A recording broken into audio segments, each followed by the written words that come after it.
And the impact of Operation Sindoor has been such that even the enemy has been forced to admit the truth that it has denied, that it tried to completely shun by putting out fake news. This time it's an open admission by a top leader in Pakistan. We are talking about the Deputy Prime Minister of Pakistan, who on record has gone ahead and has admitted that the Noor Khan and Shorkot air bases took a hit. So this is the Pakistani Deputy Prime Minister Ishaq Dar, who has confirmed that India attacked two very important air bases in Pakistan, which is the Noor Khan air base and the Shorkot air base during Operation Sindoor. This is a statement that comes after there were multiple denials by the Pakistani government and its military about the extent of the damage caused by India's severely punishing strikes on Pakistan.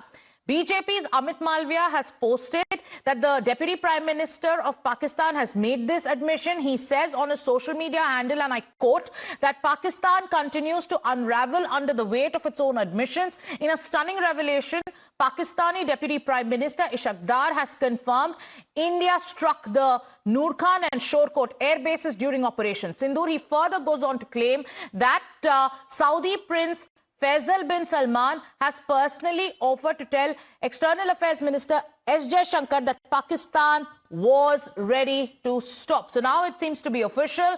Pakistan has admitted that it was hit, and it was hit hard. Pakistan has admitted that it ran not just to the United States but also to the Saudi Arabia, wanting India to halt. Now Pakistan has also admitted that Trump wasn't the only one. They also went to Riyadh. They wanted Riyadh to be roped in.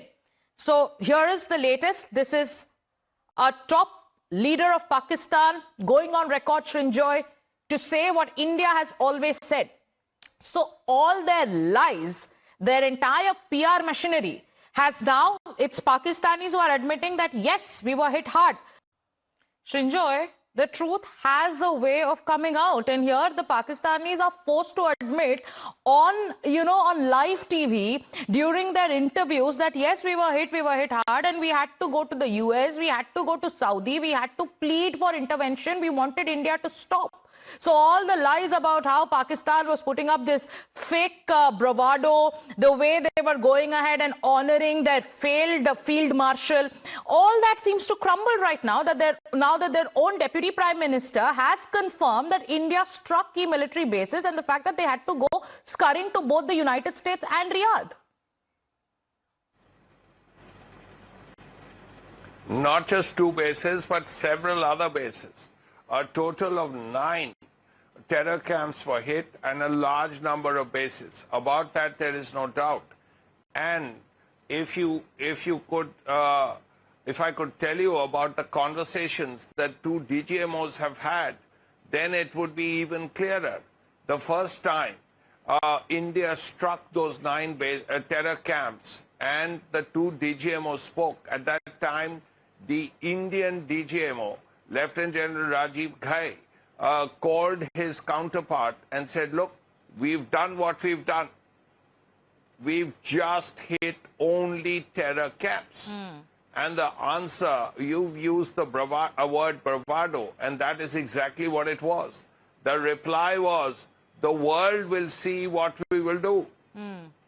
And after that, 48 hours later, it was the Pakistani DGMO who called Rajiv Ghai and said, let's have a ceasefire. Yeah. And it is because of what was done at Noor Khan and all the other Pakistani air defense systems. Very clearly, in those 48 hours, India did serious damage. Absolutely. And serious damage, and now Pakistan is admitting it. This should also be a wake-up call for all those back home who choose to play politics over issues of national security. This is also a message to many world leaders. And now India has maintained from day one